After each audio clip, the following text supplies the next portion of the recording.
엄마 나 결혼하려고. 결혼 누구랑? 너 남자친구 있었니? 아, 일부러 말 안 했어. 온내방네 다 떠들고 다니다가 나중에 헤어지면 그것만큼 골치 아픈 게 없거든. 아빠도 귀찮게 할 것 같고. 근데 만나다 보니까 괜찮을 것 같아서 결혼하려고 어제 프로포즈 받았어. 그랬구나. 그래도 나한테는 말해줬으면 좋았을 텐데.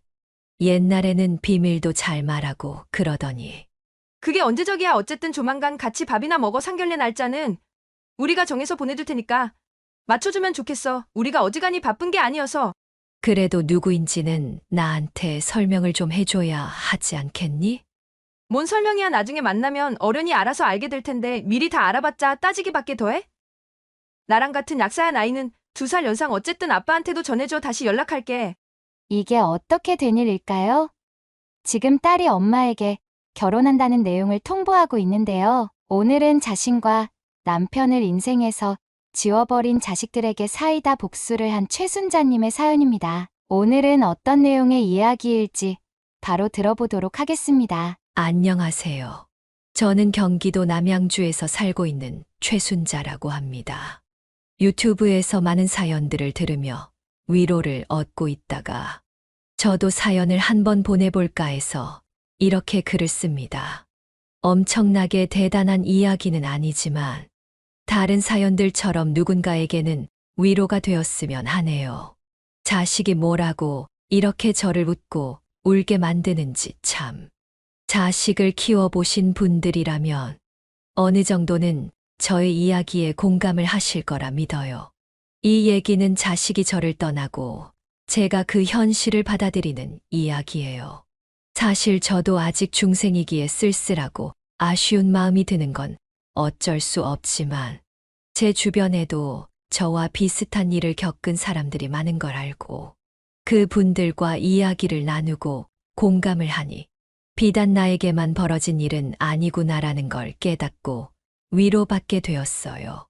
여러분도 제 이야기를 듣고 궁금하시거나 공감이 되시는 부분이 있다면 댓글에 적어주세요.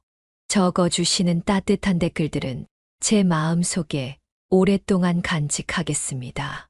제가 글을 잘 쓰지 못해서 서론이 길었네요. 그럼 이야기 시작하겠습니다. 저에겐 비교적 최근에 생긴 버릇이 있습니다. 아침마다 창을 열고 아파트 현관 쪽을 멍하니 쳐다보는 거예요. 보고 있으면 아이들이 올 것만 같아서요. 그러면서 놀이터에서 노는 아이들을 보며 제 아이들의 어릴 적 모습을 상상하기도 해요. 하지만 결국 실망을 하고 창문을 닫은 뒤 일상을 시작하죠. 저는 제 인생의 후반부가 이렇게 외로울지는 젊었을 땐 상상하지 못했어요. 젊었을 때는 이런 생각을 하지 못할 정도로 바빴거든요. 자식 2명을 먹이고 키우는데 저와 남편은 온 청춘을 다 바쳤고 부유하진 않았지만 그래도 자식들 부족하지 않게 키웠어요. 물론 행복했습니다.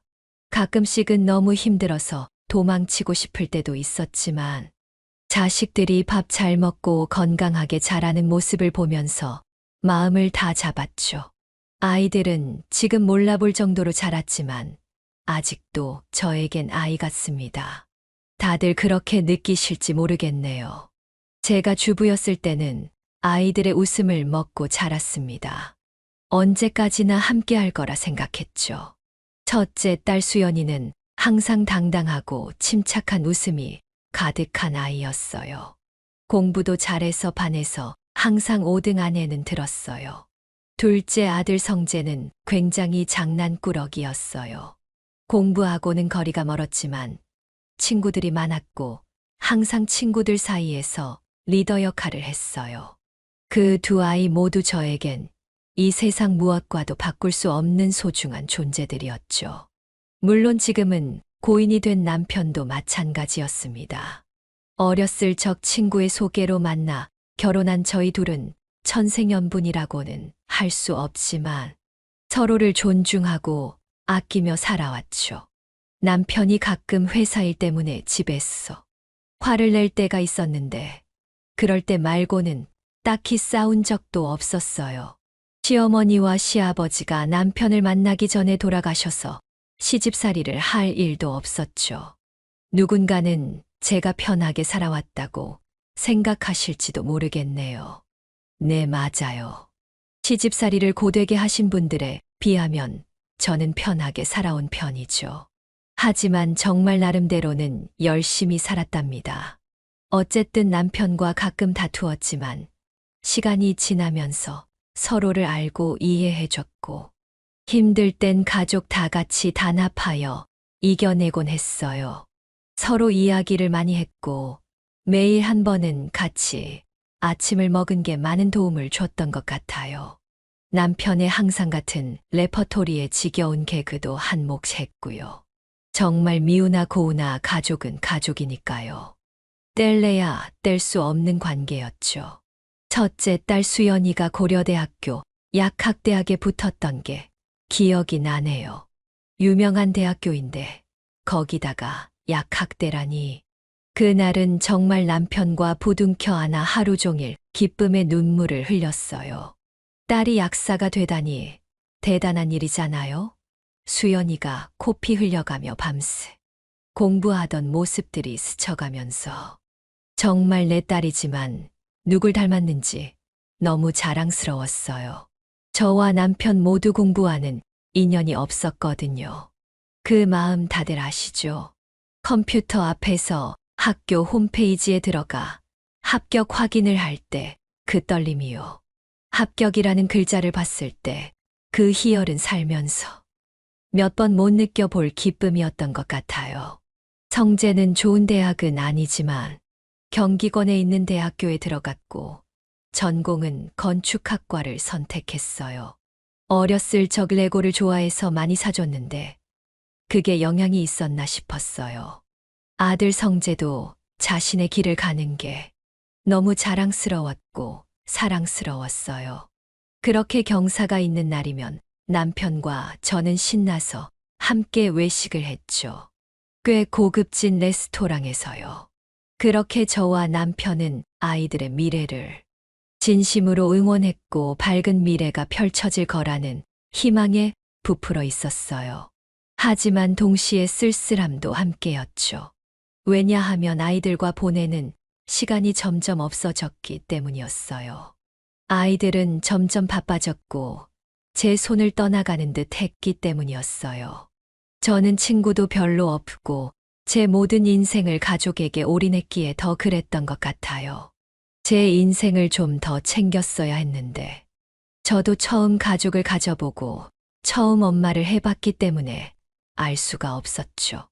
누군가가 저에게 제 인생을 좀 살라고 말해줬으면 지금처럼 서운하지는 않았을 것 같아요. 아마 그때 누군가 저에게 말해줬어도 저는 알아듣지 못했을지도 모르고요. 어쨌든 수연이는 대학교에 가고 나서 더 바빠졌어요. 약학대가 그렇게 힘든 곳인지 처음 알았어요. 매일같이 학교가 끝나고는 도서관에 가서 밤늦게까지 공부를 했어요.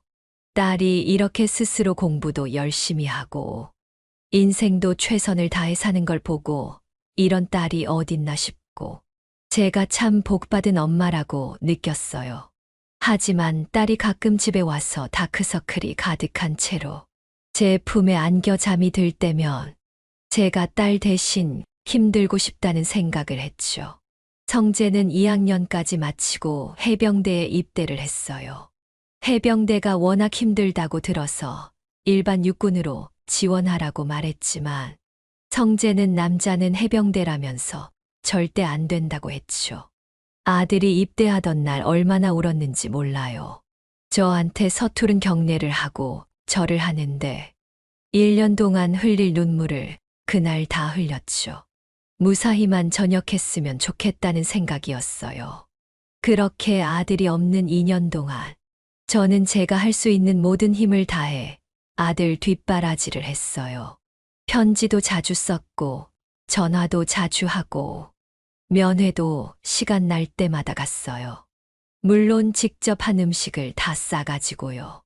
나중에는 아들이 피자랑 햄버거가 더 좋다고 했는데 그때 좀 서운하더라고요. 어쨌든 그렇게 몇 년이 지났을까. 아이들은 학교를 모두 졸업하고 직업을 가지게 되었어요. 딸은 당연히 초보 약사가 되었고, 아들은 꽤 큰 중견 건설회사에 취직을 했어요.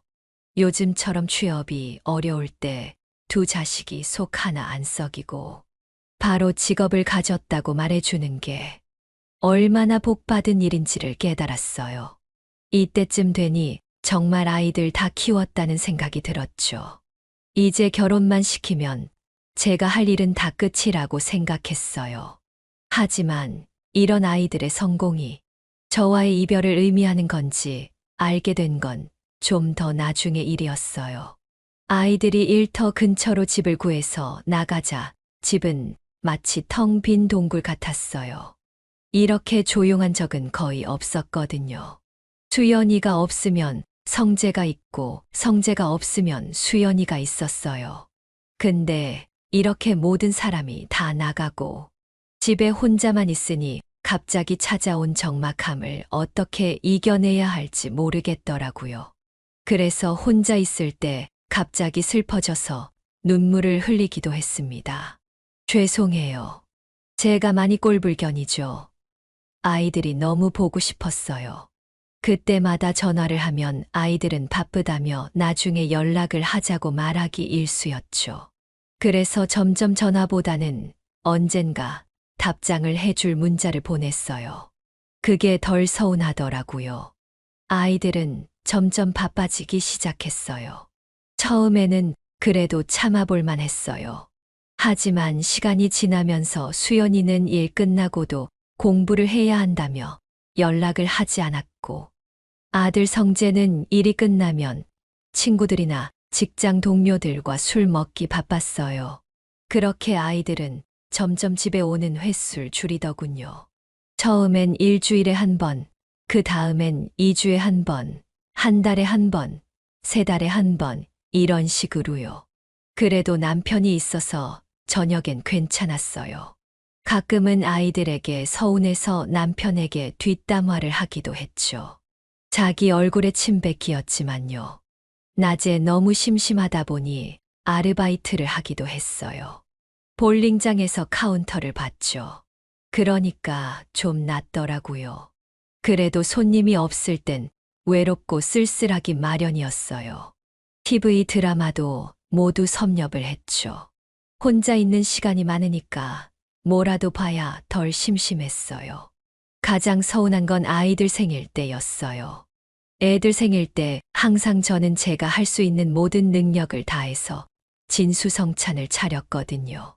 그래서 아이들이 이사하고 나서 첫 생일을 맞았을 때는 당연히 집으로 올 줄 알았어요. 근데 아니더라고요. 사랑하는 수연아, 엄마가 집밥 맛있게 해놨는데 언제쯤 오니? 가족끼리 생일 축하해야지. 우리 자랑스러운 약사님 탄생일이신데. 아, 엄마 미안. 내가 너무 바쁘고 정신이 없어서 말을 못했네. 나 오늘 못 가. 세미나가 있어서 거기 참석해야 돼. 미리 말 못해서 미안. 아, 그래. 그럼 내일은? 내일은 일해야지. 일 끝나면 10시라서 집에는 못 갈 것 같아. 그럼 일해야지. 주말엔 올 수 있지. 주말에는 약사 동기 모임이 있어서 안 될 것 같은데. 미안해요. 엄마, 내가 시간 날 때 집에 꼭 내려갈게. 그때 맛있는 거 먹자. 축하해줘서 고마워. 그때 저는 많은 음식들을 전부 버려야 했어요. 저와 남편이 처리하기에는 너무나 많았죠. 음식을 버릴 때 그 심정은 정말 최악이었어요.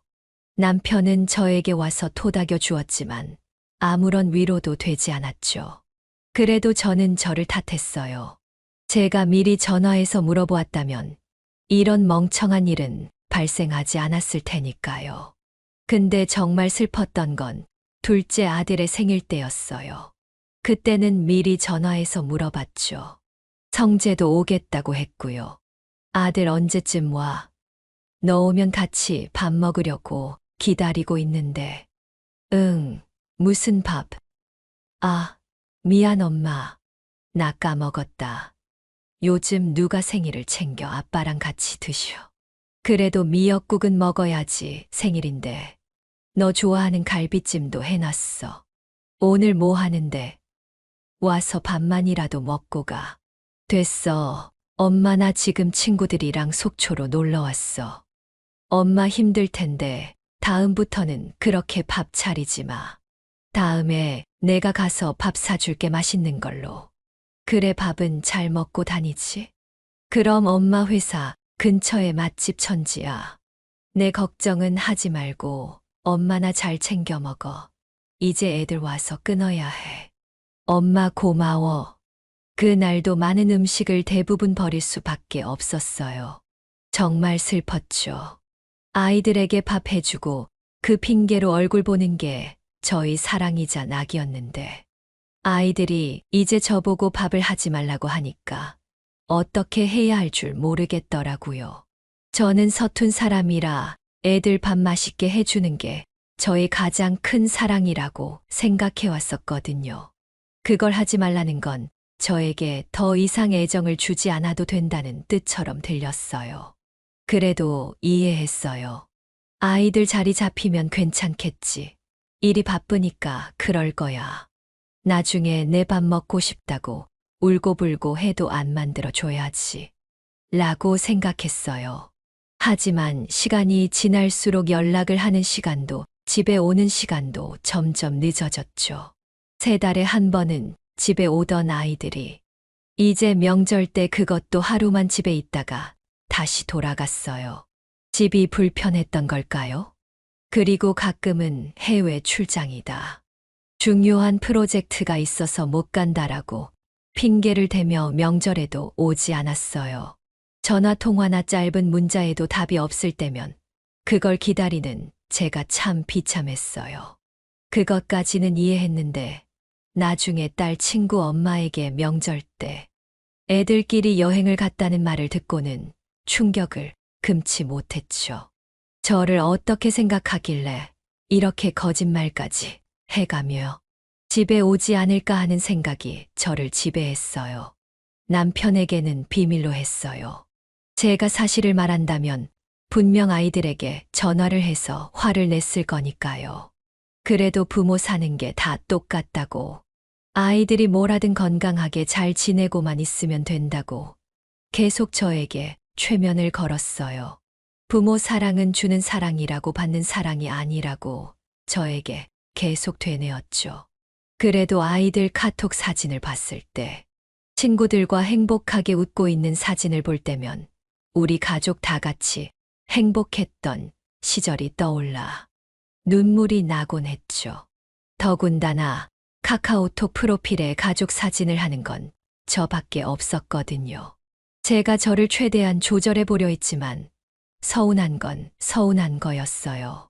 아이들이 이제 독립도 했고 지들 인생 지들이 사는 거라지만 가끔 부모 안부라도 좀 물어봐 줬으면 했어요. 마치 아이들이 저라는 존재를 인생에서 지운 것처럼 느껴졌죠. 그렇게 세월이 오래 흘렀습니다. 수연이는 자기 약국을 따로 차렸고 성재는 어느새 과장을 달았죠. 두 자식 모두 힘든 사회를 자기 힘으로 버티고 이겨내는 모습을 보니 그래도 괜찮았어요. 저는 엄마니까요. 주변에서는 저보고 부럽다는 말을 많이 했어요. 자식들이 어쩜 저렇게 잘 컸냐면서요. 그럴 때마다 저는 웃으면서 대답을 했지만 한편으로는 현실과 다른 자식들의 모습에 쓸쓸한 마음이 들었어요. 오히려 애들이 속을 좀 썩여도 저에게 의지를 했으면 하는 바람이었어요. 그렇게 아이들이 점점 바빠지면서 우리는 이제 안부를 묻지도 않는 사이가 되어버렸죠. 끈끈한 가족에서 그저 그런 관계로 전락해버린 것 같았어요. 연락도 6개월에 한 번 정도 했고 통화도 거의 필요한 말만 하고 끊게 되었어요. 제가 전화를 하면 아이들은 기뻐하기보다는 귀찮아했죠. 수연아 밥은 잘 먹고 있어. 약국은 어때? 자리는 좀 잡았니? 딸이 약국을 열었는데 엄마가 가보질 못했네. 미안하다. 엄마 무슨 일이야? 나 바빠 할 말 있어? 아니, 그냥 오랜만에 너 보고 싶어서 연락했지. 그냥 어떻게 지내나 하고. 뭘 어떻게 지내? 그냥 일하고 집 반복이지.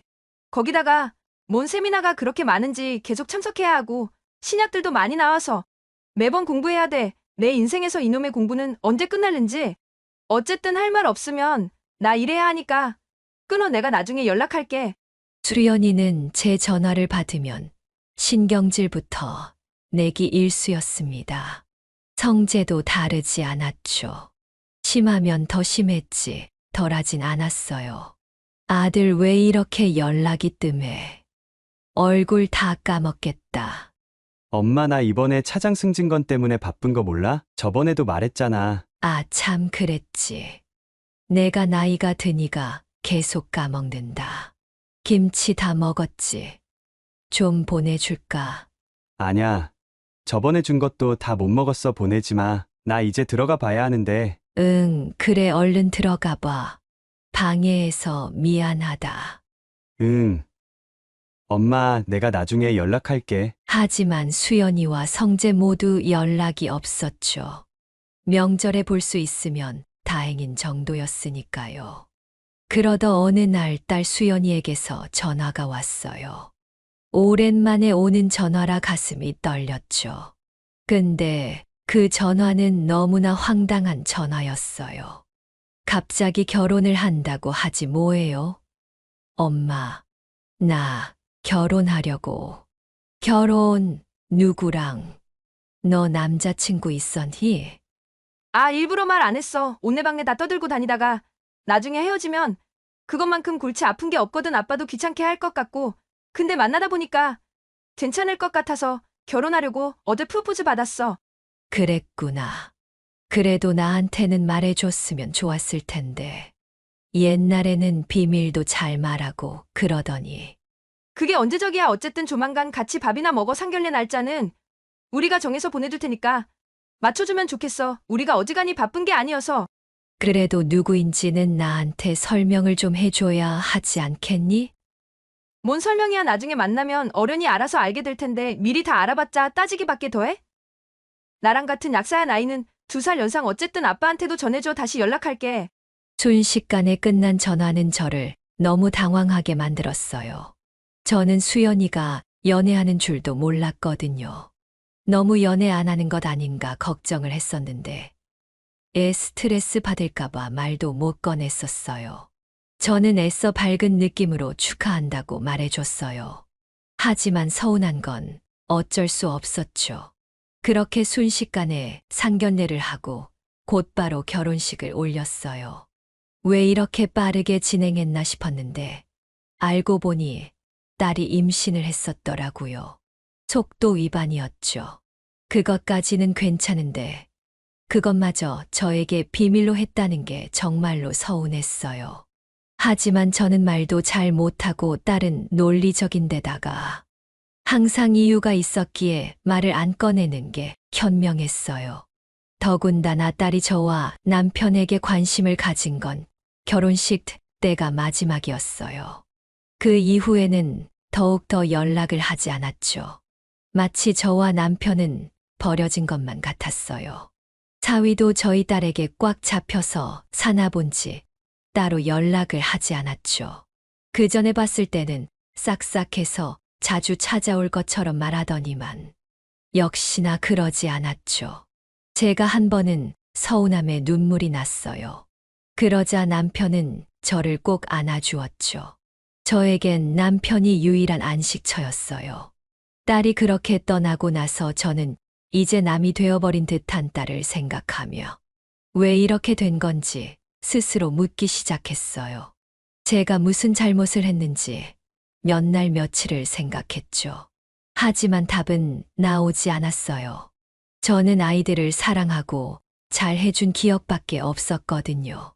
그런 모습을 오랫동안 지켜보던 남편은 말하더군요. 여보, 당신 상심이 큰 거 알아. 하지만 생각해봐. 우리도 어렸을 때 부모님 속 많이 썩였잖아. 그렇게 생각하면 우리 아이들은 정말 잘 자랐어. 그걸로 만족하자고. 우리는 이제 슬슬 자식들 곁을 떠나야 할 때가 온 것 같아. 너무 바라지 말고 이제라도 우리 인생 살자고. 그렇게 말해줘서 고마워요, 여보. 그래도 서운한 건 어쩔 수 없네요. 이제라도 저희 인생 살아요. 그래, 나 정년 퇴직하면 전국 방방곡곡 여행도 다니고, 더 나이 들어선 집 팔고 실버타운이나 들어가자고. 애들에게 패 끼치는 부모가 최악이야. 그럼요, 저도 동감이에요. 그렇게 자식부터 생각하는 남편의 다정한 말에 힘든 생활을 버틸 수 있었어요. 그렇게 마음을 다 잡은 지 얼마 안 됐을 때 아들 성재에게 연락이 왔어요. 너무나도 기뻐서 급하게 전화를 받았죠. 하지만 수연이 때보다 더 충격적인 이야기를 들었어요. 엄마, 나야. 그래, 성재야, 무슨 일이니? 김치 다 떨어졌어. 아니, 그런 거 아니고 나 할 말이 있었어. 엄마, 나 결혼해야 할 것 같아. 뭐? 결혼해야 할 것 같다니. 그게 무슨 소리야? 누구랑 하는데? 똑바로 말해봐. 성재의 목소리는 떨렸어요. 뭔가 실수를 한 것 같은 목소리였죠. 알고 보니 같은 회사 여직원이라 술을 마시다가 실수를 했나 보더라고요. 둘이 사귀는 사이도 아니었고 어쩌다 보니 여직원이 임신을 했다고 하더라고요. 성재는 자책을 했어요. 술을 마신 것 같았죠. 저는 가슴이 찢어질 듯 아팠지만 그래도 아들을 위해 마음을 다 잡았어요. 아들, 난 괜찮아, 같이 그 애를 만나보자. 그 애는 뭐라고 해? 책임지라고 하지 뭐라고 그래. 낙태하라고 말했는데 애 그냥 낳겠대. 나 어떻게 해야 해, 엄마? 당연히 애는 낳아야지. 생명은 소중한 거야. 너가 실수한 거니까 너가 책임을 져야 하는 게 맞고. 엄마가 예전부터 그렇게 가르쳤잖니. 하지만 섣불리 결혼을 했다가는 모두 불행해질 수 있으니 일단 차분하게 얘기를 해보는 게 먼저일 것 같아. 고마워, 엄마, 힘이 되네. 내가 그럼 약속 잡아서 다시 연락할게.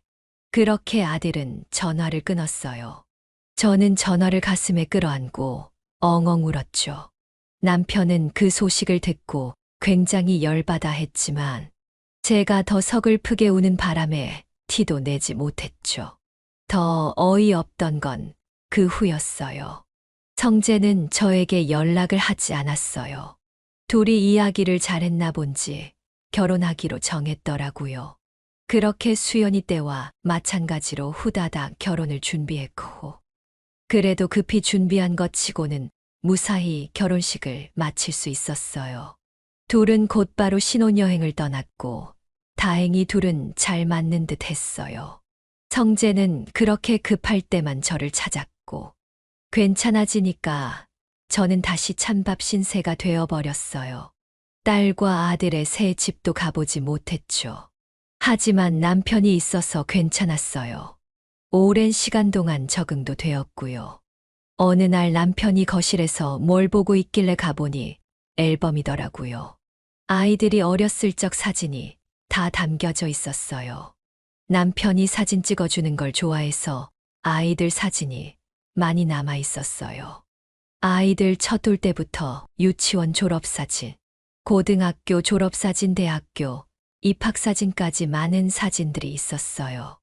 어렸을 적 애들이 저에게 남긴 편지도 있더군요. 엄마, 아빠 사랑해요. 저희가 커서 꼭 효도할게요라는 내용이었어요. 어버이날 때 쓴 편지였어요. 이 말을 수연이와 성재가 기억할까 라는 생각이 들었어요. 많은 게 필요한 게 아닌데, 그냥 따뜻한 안부전화 한 통화면 바랄 게 없는데, 제가 너무 큰 걸 바라는 건 아니라고 생각했어요. 아이들은 자기 가정이 생긴 후 자기들끼리만 여행을 가고 저와 남편을 데리고는 한 번도 가지 않았죠. 주변 사람들은 자식들과 함께 여행 간 이야기를 저에게 해주었어요. 저는 그럴 때마다 가슴이 아팠죠. 남편과 결혼 기념일 때도 아무도 연락하지 않았어요. 남편은 그냥 두라고 했죠. 정말 그날은 제가 화를 잘 내는 성격이었으면 좋겠다고 생각했어요. 결국 남편과 집에서 단둘이 쓸쓸하게 보낼 수밖에 없었죠. 나중에 알게 된 사실인데 그날 가족끼리 여행을 갔더군요. 그것도 해외 여행으로요. 그렇게 명절이 되었어요. 딸은 시댁에 가봐야 한다며 저희 집에 오지 않았고 성재는 며느리, 친정이 호주라면서 다녀오겠다고 오지 않았어요. 결국 또 남편과 단둘이 보낼 수밖에 없었죠. 제가 젊었을 땐 명절이면 항상 부모님과 어른들을 찾아뵙고 세배를 드리는 게 당연했는데 요즘 아이들은 그렇게 생각하지 않는 것 같았어요. 제가 잘못된 건지 아이들이 잘못된 건지 헷갈리더라고요. 남편은 다 우리들 업보라며 우리가 업고 가자고 말했죠. 정말 서운했지만 그래도 저만 바라봐주는 남편이 있어서 견딜 수 있었어요. 만약 남편마저 밖으로 나돌거나 신경질적인 사람이었으면 저는 버틸 수 없었을 거예요. 그런데 어느 날 괜찮던 남편이 밥을 먹다가 뒤로 쓰러져 버렸어요. 갑작스레 말이에요. 여태까지 아픈 거라고는 감기 걸렸던 게 다였던 양반인데 밥을 먹다가 그대로 쓰러지는 게 말이 안 되잖아요. 저는 구급대원을 불러서 남편을 병원으로 데리고 갔죠. 그때는 정말 정신이 하나도 없었어서 기억이 잘 나지 않아요. 얼마나 급히 나왔던지 신발도 한 짝만 신고 병원께 간 거지 있죠. 다행히 친절한 간호사 한 분이 저에게 슬리퍼를 사다 주셨어요. 남편은 급성 뇌출혈 진단을 받았습니다. 생명이 위험하다고 하더군요. 경과가 좋더라도 식물인간이 될 가능성이 높다고 했어요. 그리곤 혹시 모르니 마음의 준비를 하라는 말도 덧붙였어요. 정말 하늘이 무너지는 것만 같았어요.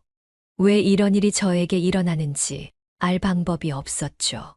제가 무슨 잘못을 했다고 하늘에서 이렇게 벌을 주는 건지, 제가 전생에 큰 잘못을 저질렀나 했어요.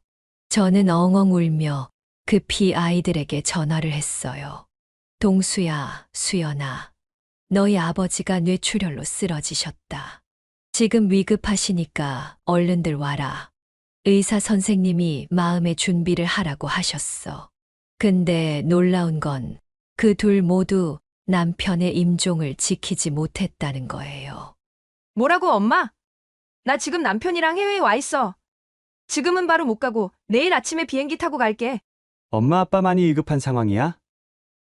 나 지금 회사 세미나에 와 있어. 지금 끝나고 술을 마셔서 힘들 것 같고 내일 아침에 바로 올라갈게. 결국 그날 밤 제 남편은 하늘나라로 떠났습니다.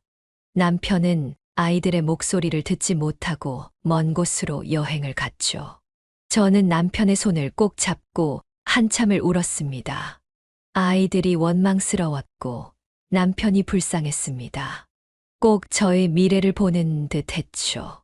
저도 언젠가 이런 상황이 올 텐데 그때도 아이들은 오지 않을 것 같았습니다. 차라리 제가 먼저 갔더라면 남편이라도 제 옆에 있어 줬을 텐데요. 의사 선생님은 사망 판정을 내리고 남편의 산소호흡기를 벗겼습니다. 그렇게 저는 혼자가 되었습니다. 남편의 장례식은 병원에 붙어 있는 장례식장에서 진행했습니다. 담당자분이 저에게 와서 장례 과정을 설명해 주는데 제대로 들릴 리가 없었죠. 아이들이 얼른 와줬으면 하는 바람뿐이었습니다. 현주와 성재는 장례 이튿날이 되어서야 도착을 했습니다. 저는 그 사이 손님들을 받느라 제대로 슬퍼할 시간도 없었죠. 아이들은 아버지의 죽음이 믿기지 않는 듯 마구 울기 시작했습니다. 슬퍼하는 자식들을 보니 그래도 위안이 되더군요. 하지만 그날이 다 가기도 전에 딸과 아들은 저에게 와서 말했습니다. 엄마 나하고 성대는 일이 바빠서 가봐야 할 것 같아. 아버지는 좋은 곳으로 가셨을 거야. 아버지도 내가 열심히 일하는 모습을 보고 싶어 하실 거니까 분명 이해해 주실 거야. 내가 일만 정리하고 다시 연락하게. 장례식 일은 엄마가 하지 말고 아주머니들 시켜. 저는 더 이상 말할 힘도 없더군요. 그놈의 나중에 연락한다는 말은 더 이상 듣고 싶지 않았습니다. 그래서 저는 그냥 웃으며 자식들을 보내주었습니다. 그렇게 보내고 새벽에 남편의 영정사진 앞에서 또다시 한참을 울었습니다. 남편이 없다는 게 실감이 났습니다. 더 이상 제가 안길 품이 없다는 게 새삼 이렇게 슬픈 것인지 몰랐거든요. 그렇게 며칠이 지나고 남편의 후배에게서 전화가 왔습니다. 남편의 후배는 변호사였습니다. 남편의 재산 문제 때문에 연락이 온 것이었죠. 후배의 말로는 남편이 모아둔 금액이 꽤 되고 그 돈을 자식들에게 나눠주는 권한을 저에게 넘겼다고 했습니다. 남편은 저에게 말도 하지 않고 착실히 돈을 모아두었습니다. 아마 자식들에게 조금이라도 도움을 주려고 했던 거겠죠.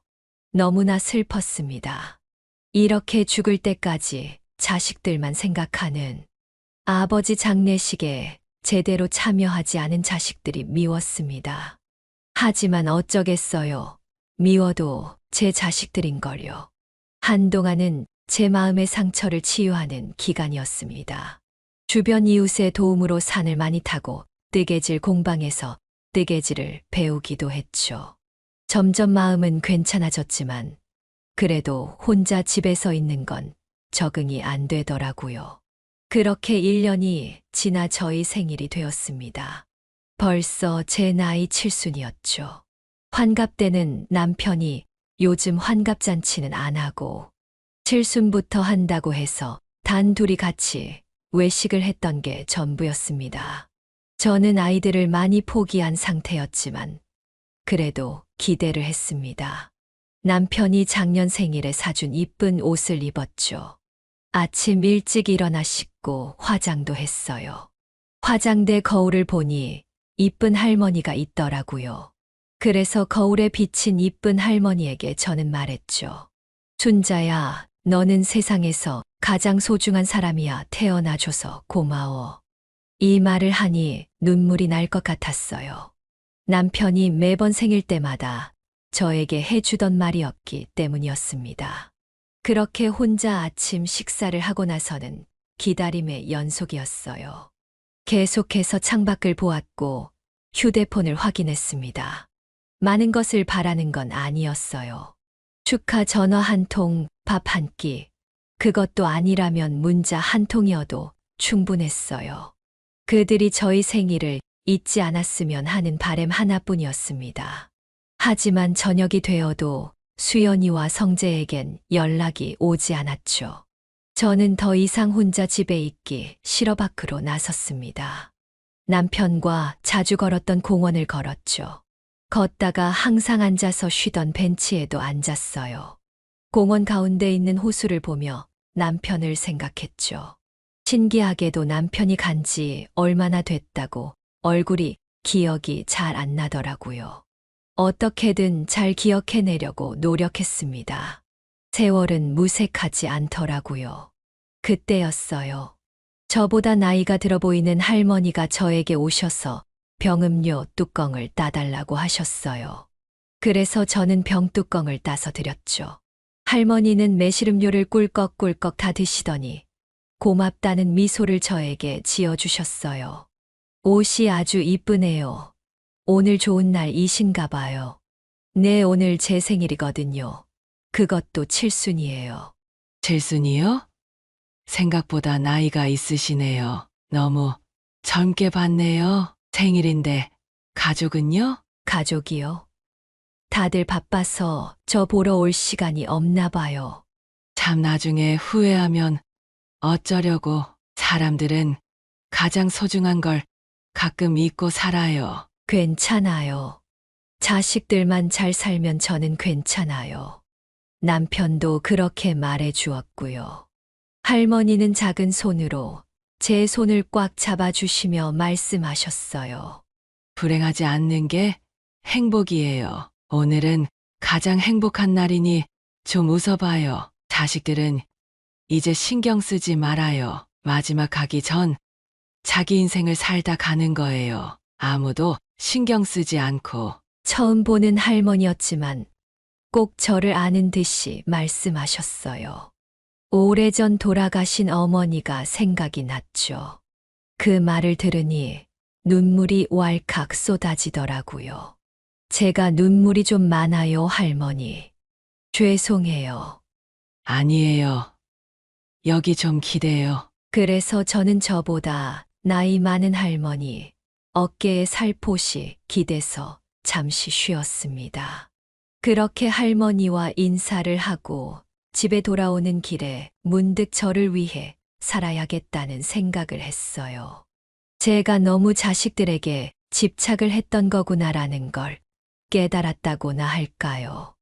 왜 이런 깨달음은 항상 한 발자국 늦게 오는지. 집에 도착할 때까지 기대도 하지 않았지만 역시나 연락은 오지 않았어요. 그래서 저는 저 혼자 생일 축하를 해야겠다고 생각했어요. 그래서 집에 있는 초코파이 한 상자를 꺼내 케이크를 만들고 집에 있는 작은 양초 하나를 꽂았습니다. 불을 켜고 저를 위한 생일 축하 노래를 부른 뒤 소원을 빌었어요. 남편에게 그리고 저에게요. 저를 위해 비는 소원은 처음이었어요. 항상 가족과 아이들을 위해서만 소원을 빌었었거든요. 기분이 묘했어요. 기쁘더라고요. 방금 전까지만 해도 너무나 우울했는데 말이에요. 그래서 그런지 갑자기 입맛이 돌더라고요. 저녁까지만 해도 배가 하나도 안 고파서 한 끼도 먹지 않았는데 말이에요. 저는 초코파이를 하나 먹고 밖으로 나섰어요. 제가 평소에 먹고 싶었던 식당에 가기로 했죠. 그런데 아는 곳이라고는 가족들이랑 갔던 패밀리 레스토랑밖에 없었어요. 그래서 그곳에 가서 함박 스테이크를 하나 주문하고 와인도 하나 주문했어요. 패밀리 레스토랑이라서 그런지 가족들로 가득 차 있었고 둘러보니 저만 혼자인 것 같더라고요. 술은 정말 오랜만에 먹는 것 같았어요.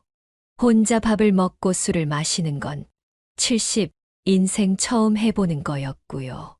나름대로 나쁘지 않았어요. 말동무가 있었으면 좋겠다는 생각은 했지만 생각보다 혼자 자기만의 시간을 즐기는 것도 나쁘지 않더라고요. 그렇게 밥과 술을 맛있게 먹고 저는 집으로 돌아왔어요. 약간의 취기 때문인지 몰라도 뭐든지 할 수 있을 거란 생각이 들었어요. 그리고 저는 지금까지 저를 위해서 살지 않았다는 생각도 들었고요. 그래서 여행을 떠나기로 했어요. 그날 당일에요. 그래서 저는 바로 가방과 캐리어를 여러 짐을 쌌어요. 그리곤 집을 바로 나섰어요. 뒤도 돌아보지 않고요. 그렇게 나오니 어디 가야 할지 막막하더라고요. 그래서 그나마 자주 갔던 버스터미널로 향했어요. 생각보다 우리나라에 갈 곳들이 많더라고요. 저는 가보지 않은 곳에 가고 싶었습니다. 저를 아는 사람이 한 명도 없는 곳으로요. 그렇게 지도를 보다 보니 경주가 보이더라고요. 경주는 살면서 한 번도 가지 못했던 곳이었어요. 그렇게 저는 바로 티켓을 끊고 심야 버스를 타고 경주로 향했어요. 도착하니 시원한 바람이 저를 반겨주었어요. 꼭 새로 태어난 기분 같았죠. 저는 일단 작은 한옥 숙소에 짐을 놓고 차 한 잔을 마셨어요. 주인 아주머니가 제 또래였는데 아주 친절하셨죠. 혼자 왔냐고 물었고 저는 혼자라고 답했어요. 주인 아주머니는 저를 빤히 쳐다보더니 밝게 웃어주셨죠. 더 이상 묻지 않았어요. 뭔가 마음이 통한 것 같은 느낌이었죠. 그렇게 저는 차를 마시고 점심을 먹은 뒤 경주에서 보고 싶은 것들을 찾아 돌아다녔어요. 그렇게 첨성대도 받고 안압지도 받고 불국사도 받고 볼록하게 솟아있는 능들도 봤어요. 그렇게 많이 돌아다니다 보니 배가 고파서 저녁도 평소보다 많이 먹었죠. 그날은 정말 달이 아름다웠어요. 지금까지 기억나는 거 보니 그 달을 보며 남편을 생각했고 저의 미래를 생각했죠. 자식들이 생각나기도 했지만 나쁜 생각만 들어서 그만두었어요.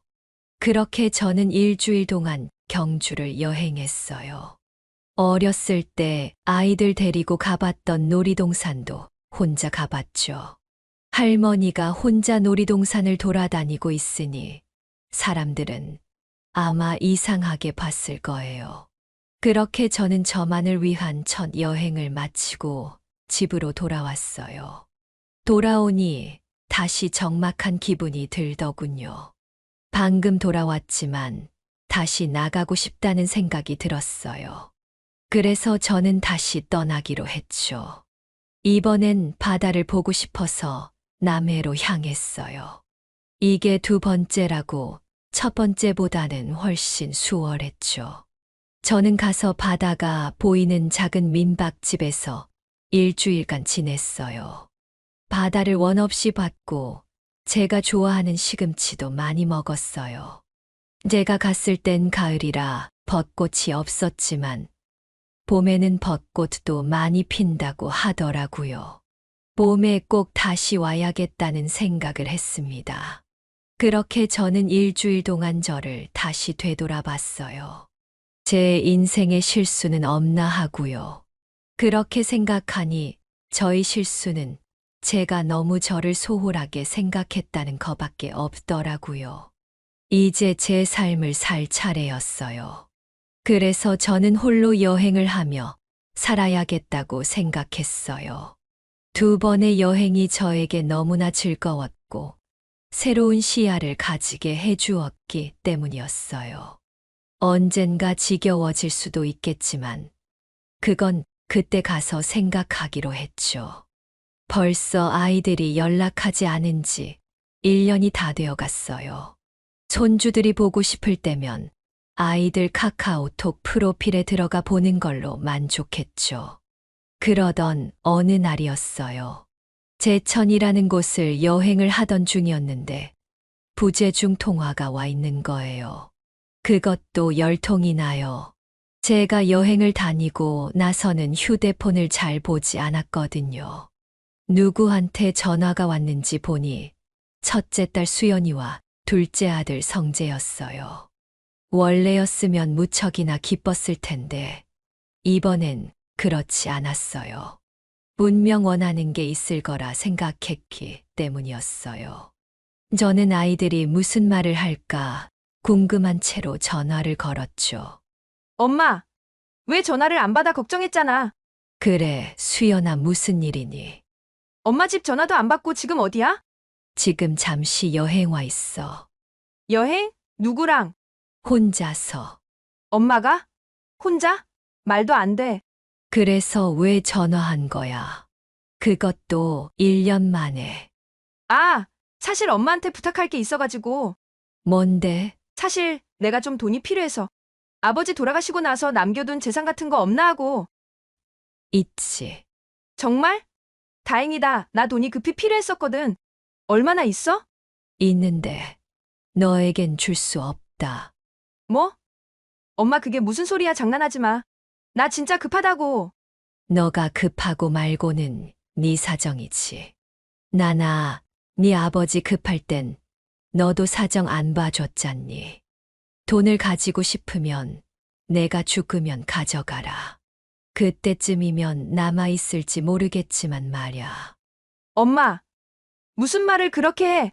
끊는다. 연락하지 말거라. 휴대폰 잘 안 보니까. 그렇게 저는 전화를 끊었어요. 아이에게 그렇게 모질게 말한 건 처음이었죠. 아이가 힘들 때 그렇게 말하니 가슴이 무거웠지만 그래도 후련했어요. 그래서 그런지 웃음이 나왔죠. 한참을 마루에 앉아 웃었던 것 같아요. 저 참 나쁜 엄마죠.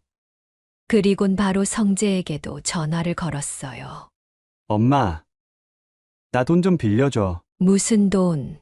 아버지 재산 있잖아. 내가 급히 필요할 때가 있어서 그래. 이번 일만 처리하면 금방 다시 갚을게. 아버지 재산은 다 나한테 있어. 아버지가 날 위해서 남겨둔 돈이야. 너를 위한 돈이 아니란다. 너한테 돈을 빌려주고 나면 그때만 고맙다고 하고서는 나중엔 연락을 끊겠지. 돈도 안 갚고 말이야. 엄마, 내가 엄마한테 거짓말하는 거 봤어? 왜 그래 도대체? 엄마 이상해진 것 같아. 맞다. 나 이상해진 거 맞아. 이렇게 된 이유는 누구한테 있을지 잘 생각해 보렴. 1년 만에 전화해서 부모에게 돈 빌려달라고 하는 건 이상하지 않은 거니? 하여튼 너네 누나한테도 말했으니 조만간은 연락하지 말아라. 연락해도 받지 않을 거야. 나 그리고 지금 여행 중이니 집에 가도 소용 없을 거다. 돈은 나 죽고 너네 원하는 만큼 다 가져가라. 저는 그렇게 성재의 전화도 끊어버렸죠. 정말 이 통쾌한 기분은 살다 처음 느꼈어요. 저는 그날 밤 별을 보며 남편에게 기도를 했죠. 여보, 저 오늘 좀 못된 짓을 했어요. 우리 아이들에게요. 당신 보고 있었죠. 아이들이 저희에게 관심을 가져주지 않으니 골탕 좀 먹이고 싶었어요. 너무 뭐라고 하지는 말아요. 아이들이 정말 반성하면 당신이 모아둔 돈 하나도 남김없이 아이들에게 줄 테니까요. 이렇게 저는 저의 못된 마음에 대한 고해성사를 했어요. 그렇게 저는 한동안 다녔던 여행을 마치고 집으로 돌아왔어요. 나중에 알게 된 사실인데 수연이는 남편과 함께 약국을 크게 확장했다가 손님이 없어서 사정이 어려웠던 거였고 아들 성재는 회사에서 나와 사업체를 차렸는데 마찬가지로 수익이 없어서 힘들어했던 거였어요. 하지만 저는 걱정하지 않았죠. 제 아이들은 알아서 잘 이겨낼 테니까요. 오랜만에 온 집은 여전히 적막했어요. 오랫동안 집을 비워둬서 그런지 집은 엉망이었어요. 바닥은 냉골이었죠. 그래서 보일러부터 켜고 집을 청소했어요. 마치 그 집이 예전에 저를 보는 듯 했거든요. 가만히 내두면 더 엉망이 되었을 거예요. 그렇게 청소를 하다 보니 하루가 다 지났어요. 그런데 청소를 마무리하고 소파에 앉으려 하는데 갑자기 심장에서 강한 충격이 왔어요. 저는 숨을 쉴 수가 없었죠. 그래서 가까스로 구급대원에게 연락을 하고 나서는 기절을 했어요. 일어나 보니 병원이더라고요. 눈앞에는 의사 선생님과 수연이 그리고 성재가 있었어요. 깨어났다. 엄마가 깨어났어. 엄마, 내 목소리 들려? 괜찮아? 엄마 그러니까 왜 무리를 해? 나이 들어서 집에서 쉬면 편할걸. 엄마 어떻게 되는지 알고 얼마나 걱정했는지 알아? 자초지종을 들어보니 저는 신부전증 때문에 쓰러진 거였고 병원에서는 제 휴대폰에 있는 자식들에게 전화를 한 거였죠. 그렇게 원망했던 자식들인데 이렇게라도 얼굴을 볼 수 있어서 좋더군요. 아이들의 표정은 정말 겁에 질려서 눈물을 흘릴 것 같은 표정이었어요. 적어도 제가 보기엔 거짓된 표정은 아니었죠. 저는 아이들에게 웃음을 지어주었어요.